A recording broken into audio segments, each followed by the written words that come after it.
Just a little video here to see the difference in processing that you get from Adobe Lightroom 3 to Adobe Lightroom 4 in terms of like highlight, recovery and all that kind of stuff. So what I've got, I've just upgraded to Lightroom 4, but the photos here are still in their Lightroom 3 configuration. So for example, if I click on this image here, you'll notice at the right, the details are still in the not the old-fashioned, but the Lightroom 3 configuration. So you've got your recovery, your light fill, and you've got your blacks sliders there. And it's a case of seeing what I can recover, what can make the photo look best, and also in terms of how clarity works on the two different softwares. So, for example, this image here, let's white balance up a little bit. We can see what is totally blown out and what's black. There's nothing that's black, so we'll bring something in. So we just see the gutters are black there.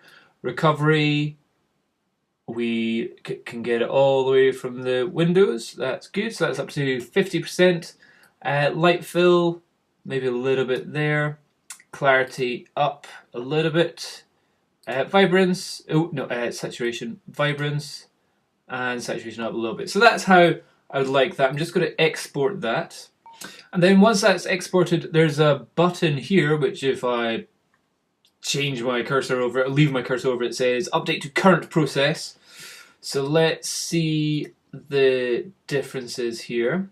And okay, straight away, there's things have been changed on this already. So the highlights are down, the whites are down, and the blacks are up a little bit. So it's kind of transferred it on, but there has been a slight subtle change. Let's just export that one.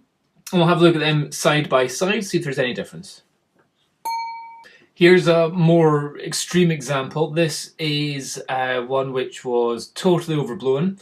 We'll change it to the 2010 setting.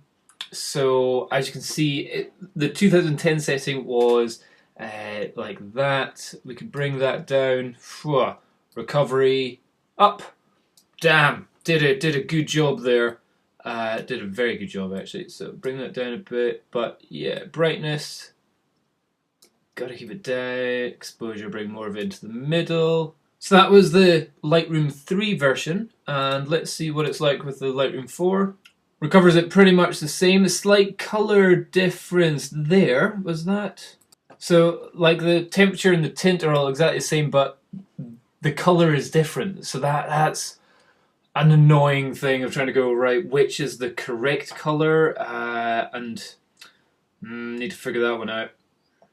And it's even more pronounced if I put in the camera profile of Camera Faithful 2012 or the Lightroom 4 previous version. Whoa, looks grey and green. Ugh. Oh, difficult to really tell which one's right. If we look at the video of the house, which I would say is probably the most closest thing to it, it was totally kind of browny colour. But in terms of what is able to rescue, both of them did a very good job. So this is the initial, how the photo came out, and that's in the Lightroom 4 version, and to see it in the Lightroom 3 version, before and after. They both did a pretty good job at recovering all the details that we needed there. Here's another good example. Let's see what we can save in the sky. So recovery up. Saving all that, and nothing's blown out there. We'll bring exposure down a touch, maybe brightness down a touch. Clarity up, vibrance up. Let's see the difference in Lightroom 4. Very, very little. Doesn't seem to be better, it just seems to be different. Yeah, it just seems to be a different tint or different areas of shade. But yeah, so effectively what I'm saying here in this video is that you can edit your photos pretty much just as well in Adobe Lightroom 2, 3, or 4, and now 5, which is coming out as well. And don't think that, oh, unless I've got the best software, the most up-to-date software, I'm not going to be able to get the best out of my photos. Because pretty much it looks like it's doing exactly the same with all the images. Just tiny little tweaks difference in terms of the quality that you're getting out. But what you're gaining in the newer softwares is more options, more kind of lens profiles. Certainly if you've got a brand new camera, you'll need to get the new software so that you've got the right codecs for it to read the raw files. It's got different algorithms in its sharpening and its noise reduction. So certainly with the high ISO noise patterns, there may be difference there. We'll have a look at one of those just now. Okay, so here's a perfect example to try out and inspect the noise difference or the noise reduction abilities in a photo. So this is our raw file. Let's get the information. Person I. So it's with the Canon 5D Mark II. It's a big ass picture, and it is with 16:35 at ISO 3200. So this is going to be a noisy picture once we zoom in. Let's head into the develop module.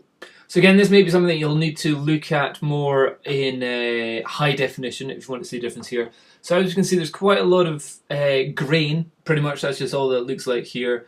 And let's just go to the noise reduction. This is back in 2003. Taking the noise all the way up.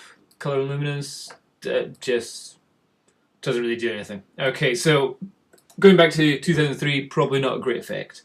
2010, luminance and detail. Let's see. Yeah, pretty much the same. And let's see the current version. Yeah, pretty much the same. Okay, let's get some real noise going on in here. So what we'll do, we'll increase the exposure. And normally whenever you do this, it just becomes a mess. So if we bring it all the way back to 2003 and increase the exposure by 2 stops, plus 2, stick it up there. Let's give it a light fill of about 20. Oh, this is proper noise coming in here. And black's down to 0. Now let's zoom in here. Let's give it some recovery so it's not totally... No, we kind of want a little... Yeah, I want it blown out. Okay, so as you can see, this is nasty crap going on here.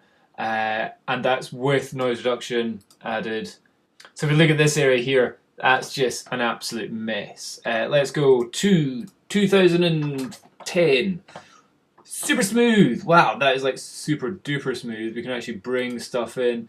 The color noise is almost fantastic at just 17, and the luminance seems pretty good at around about 70 there. I'd be happy with that. They just kind of look smooth. And then let's go see with the current version, 2012. Apart from it adding some highlight recovery, I can't see any difference there in the noise reduction between Lightroom 3 and Lightroom 4 going on there. So yeah, there you go. If that helps, hope it helps. Cheers, bye-bye.